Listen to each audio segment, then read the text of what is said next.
How much does it cost to open up a coffee shop?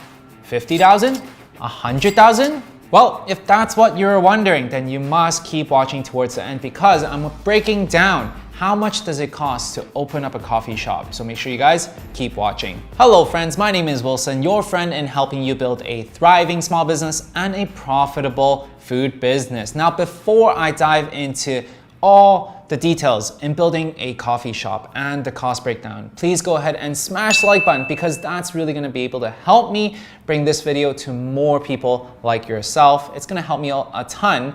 And as a thank you for doing that, here's a picture of a nice puppy.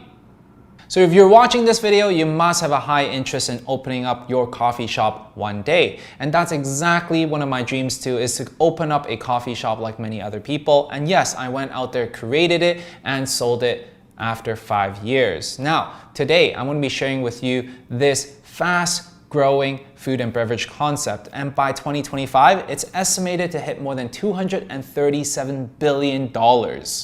So the biggest question that people ask is, how much does it cost, Wilson, to open up a coffee shop? Well, if you're looking into creating a coffee shop with seating, it can range anywhere from $50,000 to all the way up to $350,000. If you're thinking about just a coffee stand, a kiosk perhaps, $50,000 to $125,000. Or if you're thinking about having a food truck, it could go from $50,000 to all the way to $200,000. Now, you might be wondering, why is there such a big gap, Wilson? $50,000 to $300,000 is a big gap. And the reason why is because depending on your concept, your location, and the type of coffee shop that you're building, it varies a lot. Now, what I'm going to be providing you throughout this whole entire video is the elements that you should consider when opening up your coffee shop. This is not like a take this and run with it kind of deal. You have to do your own analysis. You have to put your own character into this plan, so then that way you can accurately predict how much does it cost to create your own coffee shop. Now, before I break down all the costs in opening up your coffee shop, I'd love to thank Hatch, the sponsor of this video. So what is Hatch? Hatch is a business checking account that is specifically designed for small business owners like you and I. What I love about them is that they have no NSF fees. So that means you don't get dinged for random reason. And on top of that, you also get 5% cash back on different types of rewards like cash, restaurants, hotels, car rentals. And the beauty about this is that they also have perks with companies that I love, like Yelp, like Square, up to $500 in free Yelp credits and $5,000 in free Square processing credits. And I've actually reached out to them so then that way they can give you guys, my followers, some special deal, and you're getting it free for a whole year. For you guys to sign up, check it out in the link below.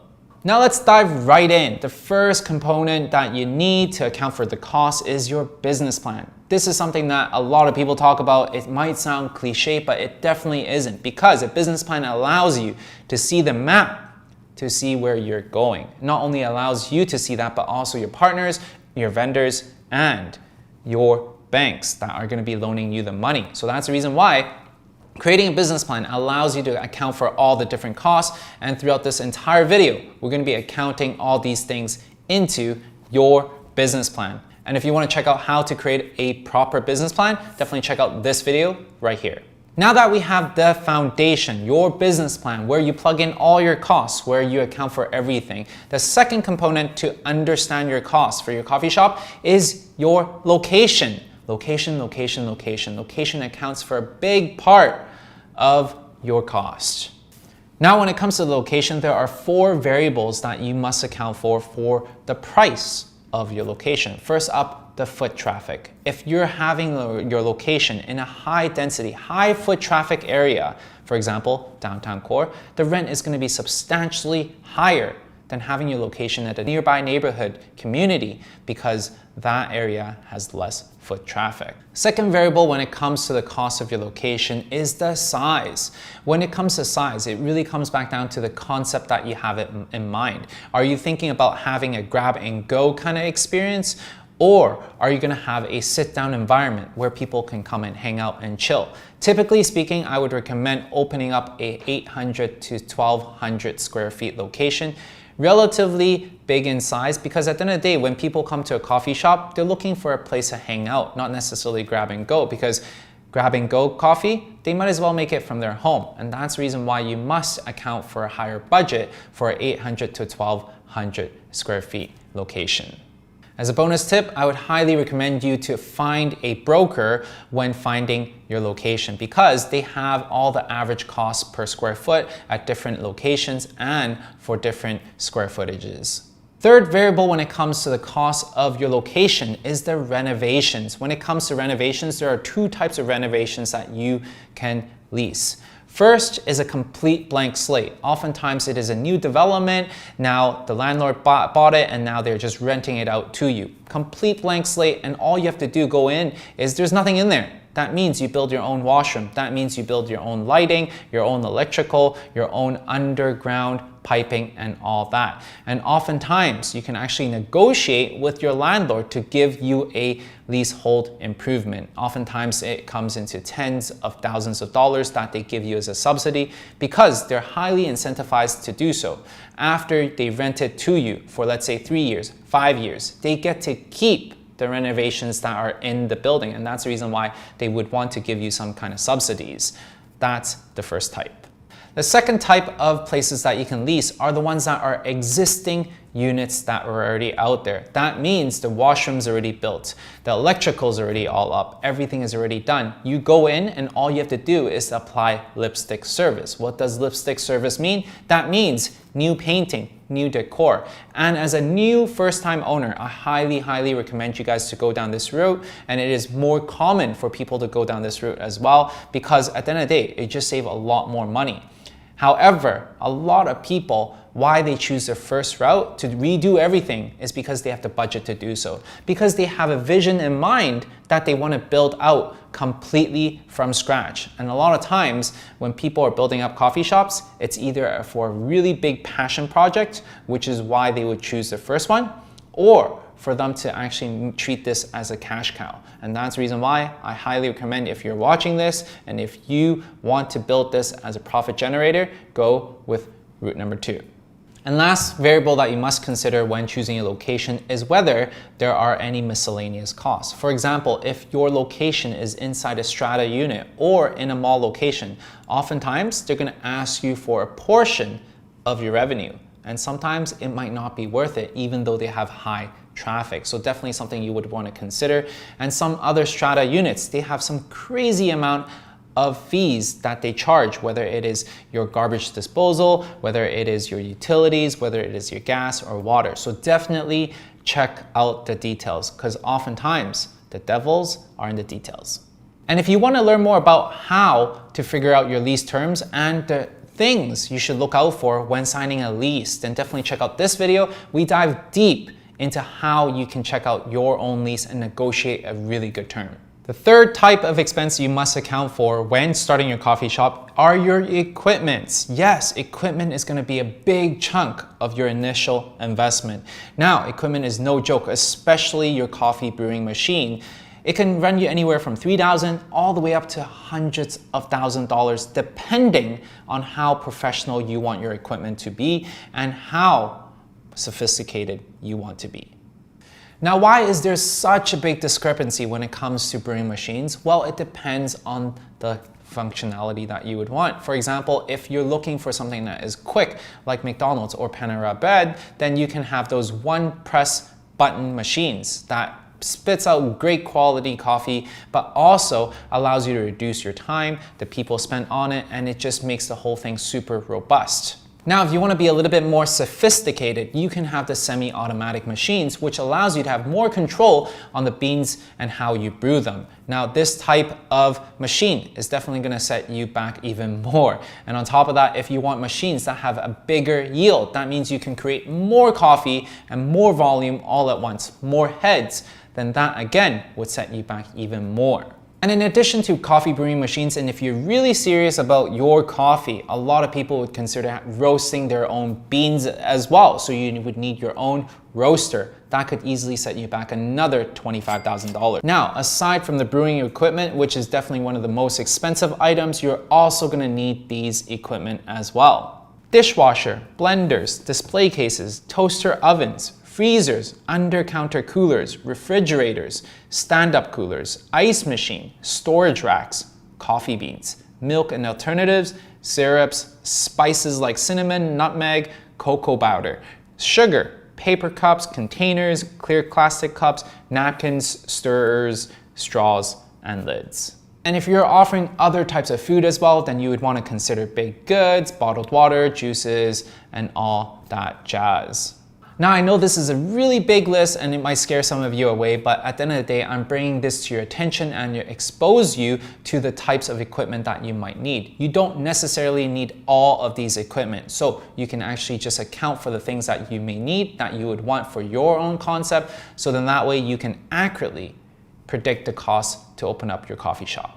And as a bonus tip for you guys, you don't need to create all the items for your coffee shop. And I'll give you an example of why. When we first opened up our ice cream shop, we really wanted to create waffles, yet we didn't have the capacity to create waffles. So what did we do? We went and approached our bakery that was next door for them to provide us with their bakery and waffles. So that is something that you can mirror, is to have other people who are creating things that you can sell, consign at your shop to increase your revenue without you doing an additional work. Now, when it comes to saving on equipment, there are a few areas that you should definitely look at. First up is look for auction sites. Look for auction sites of other coffee shops that just went bankrupt, that just went out of business, and you can actually be able to get their equipment at a big discount. So definitely check out auction sites, and on top of that, check out second-hand websites. Second-hand websites, specifically the ones that focuses on selling second-hand items, because oftentimes when you buy second-hand items from them, they have a 1 to 2 years warranty, because at the end of the day, when you buy second-hand equipment, you face a really big risk of the item not knowing whether it works after a day, after 2 days, after a week, or whatnot.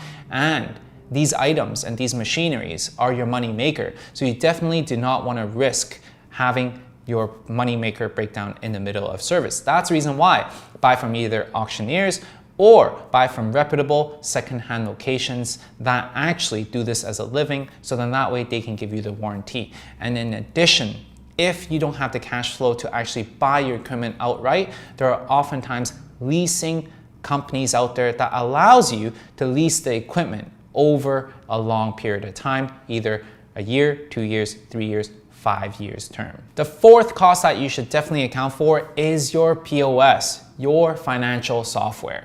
Now, depending on your features that you need and how fancy you want to be, it can cost you anywhere from hundreds to $5,000 just to have your point of sale machine. But you're definitely in luck, because there are other softwares that are a little bit more lightweight that are perfect for smaller cafes, smaller businesses like Square. And I personally use Square for all my different locations. It is such a user-friendly interface, and on top of that, it is really easy for me to train my staff to use this software. And something that I love about them is because they don't charge no monthly fee, nor is there a setup fee. You only pay a small processing fee when there is a transaction.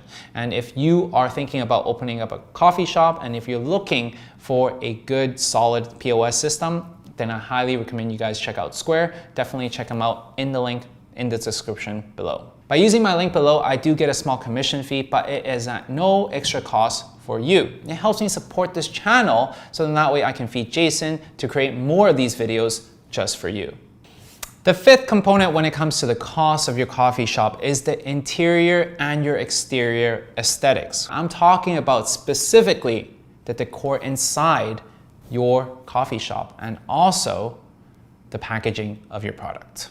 People actually choose to go to a location that is aesthetically nice, that looks really, really beautiful over taste. Taste becomes secondary. So depending on the feel, the ambience, and the atmosphere that you want to create for your coffee shop, it might mean that you need to spend a lot of money on nice furniture, on wall murals, on the whole experience. And that's something that you definitely need to account for. For us at 720 Sweets, when we created our ice cream shop, we actually spent thousands of dollars to hire a designer, to hire someone to actually go and create wall murals inside our coffee shop, our ice cream shop, so then that way people can come in, take Instagram pictures, and to post it online. This tactic alone made us become viral in Vancouver. Now, aside from the ambience and also the decor of your coffee shop, you must pay attention to the packaging of your coffee. Now, if you're thinking about coffee, what can you do with a coffee cup? Yes, there's actually a lot of things you can do with a coffee cup, and that is what's going to set you apart from the thousands of different coffee shops that are in your city. As an example, when we're selling ice cream, we really focused on the experience that we want to bring to our customers. And that's the reason why we actually spent months and created these AutoCAD designs to create the perfect experience just for our customers, having smoke coming out of ice cream. That completely elevated our product and allowed us to actually achieve a lot of success within our city. The beauty about spending the time and effort in packaging your cup is that it brings a whole new element of status to your brand.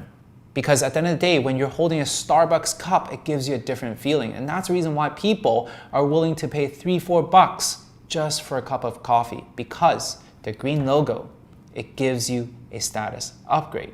And on top of that, this all branding stuff really plays into different brands as well. Aside from Starbucks, there are multiple different brands that when you look at their cup, it gives you a certain feeling. It is something that is distinguishable and it's something that stands out from the crowd. Just by you as a consumer holding the cup, it gives you a completely different status, just like Blue Bottle. Now, if you're having trouble finding design and inspiration for your coffee, definitely a place that I highly recommend you guys to check out to get inspiration is Pinterest. Pinterest is where I get a lot of my different ideas, and also, of course, Instagram allows you to find out all these trendy different places. Guys, stop the video right now because this is something that is super important for this note. When it comes to interior and exterior design, oftentimes we create things that are nice, but we must know that we're creating this whole experience for our target market. So before you go and spend thousands of dollars with a designer, must understand who is it that you're trying to serve? Who is your target market? Because that's going to dictate your interior design. That's also going to dictate your packaging. The sixth consideration for the cost for your coffee shop is your insurance and your licenses. Every city has their own different permits, licenses, and insurance policies, so definitely is something that for you to look out for. And these expenses definitely stack up, so you must be aware of these things.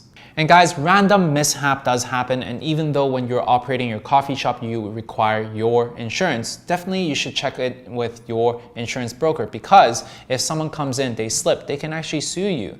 If someone comes in, eats something bad, and they get into the hospital, they can sue you. There's a lot of things that can go wrong that allows you to get sued. And other different things that might happen are potentially fires, break-ins, earthquakes, natural disasters. These are all things that you should be aware of when creating your coffee shop. The seventh cost that you must account for when opening up your coffee shop is staffing. Staffing is definitely one of the biggest costs when opening up a coffee shop, something that you should definitely budget for. And oftentimes, staffing, labor, is considered as a prime cost. Specifically in this item, your labor should not account for more than 30 to 40% of your costs in comparison to your revenue.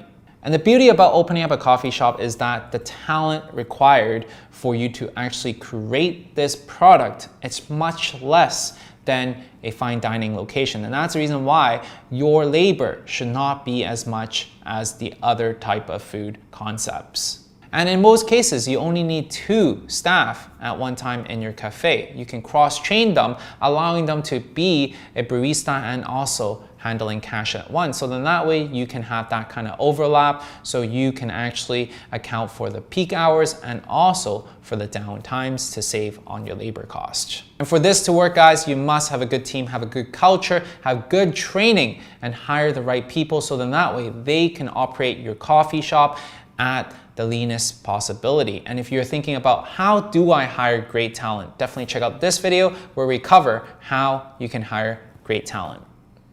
Hey guys, if you've watched this video until this point, you must be getting a ton of value. And if you're getting value, help me out, smash the like button, so then that way I can continue to pay for the bills, to continue to pay for Jason so he can edit more of these videos just for you.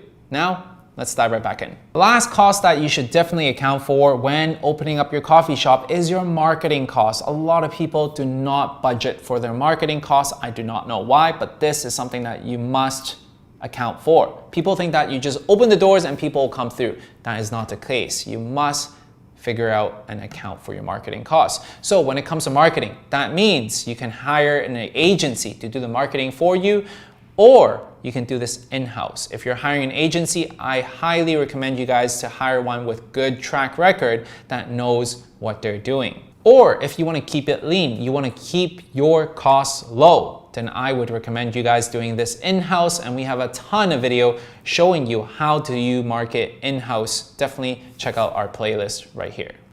So if you're doing your own in-house marketing, there's a few channels that you must make sure that you do upkeep. First up are the review sites like Yelp. You must check them out. You must reply to them on a consistent manner. Second, Instagram and Facebook. Even though Facebook, I highly recommend not to do this anymore. I feel like it's obsolete. I feel like it's already out of date. Instagram is definitely a platform where you want to pay majority of your attention to. Make sure you guys engage with your people. Make sure you guys push out good content, show people behind the scenes, show them your true character. Next up, Google My Business. Google My Business is something that is super underrated, but along the same lines as review sites, people definitely Google your place when they want to try out your place or not. And a lot of times people don't pay attention to it. They don't update their Google My Business listing. Definitely, if you're a small business, go and claim your Google My Business and update it with the most up-to-date information. Then there is your website. Definitely go make sure you update your website. Make sure all the relevant information is on there. Your contact info, your address, your menu, pictures. These are key items that other people don't put in. A lot of websites don't have that. You must have that right before the fold, right in the dead center. So then that way people can find you, they see exactly what you're serving. And lastly, you guys must have good PR, public relations. If you guys have news people reaching out to you, you must reply to them. If you have media reaching out to you, or if you have the capability to you reaching out to the media, then definitely establish those great relationships. Now, I know I mentioned a lot of different channels that you can actually and should market on and pay attention to. I highly recommend you guys, if you're doing it in-house, hire an intern if you're not familiar with these channels. Hire an intern, entry-level intern that does digital marketing for you, and put this and show them this video. Show them these are the channels that you would want to pay attention to, and they would be able to do the job for you. And typically speaking, a digital marketing intern can cost you anywhere from $15 to $20 an hour. Now, depending on where you live, this might be a little bit more, a little bit less. And if you're wanting to account for this specific cost, I would say anywhere from $1,000 to $1,200 a month is a good amount to account for this cost, not breaking the bank, but also allowing you to actually invest money into these different types of platforms. So there you go, friends. The cost of opening up a coffee shop. I've talked about all the costs, but know for one thing, if you want to create a successful cafe, there's other fundamentals that you must be aware of, such as identifying your customer avatar, so then that way you know exactly who it is that you're serving. Next is to be able to connect with them on a deep psychological level, so then that way they'll always choose you over your competitors. And lastly, a lot of marketing tactics that is working in the digital age right now. And if this sounds anything of this is interesting to you, then definitely attend the free masterclass in the link below, because these are the things that we cover in the free masterclass for you. So definitely sign up there. I'll see you guys in the masterclass, and I hope you enjoyed this video. Make sure you guys subscribe along the journey and smash the like button. I will see you guys real soon.